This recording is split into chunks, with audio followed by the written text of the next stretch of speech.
लेकिन एक कागज पर एक चित्रकार की भावना, एक प्राकृतिक स्याही के द्वारा वो रूप रंग दे दिया गया। क्या श्री कृष्ण का रूप, श्री हरि का रूप, कोई ऐसी स्याही आज तक प्रकृति में बनी है जो श्री कृष्ण के श्याम रंग का अवलोकन करा दे? सच्चिदानंद रूपाय, भगवान कैसे? सच्चिदानंद।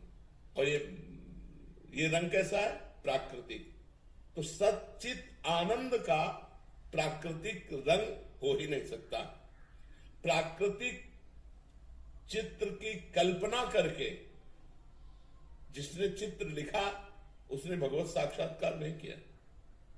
वो एक भावना करता है। कैसी भावना करता है? भगवान मोर मुकुट, बरहा पीडम, मोर मुकुट धारण किए।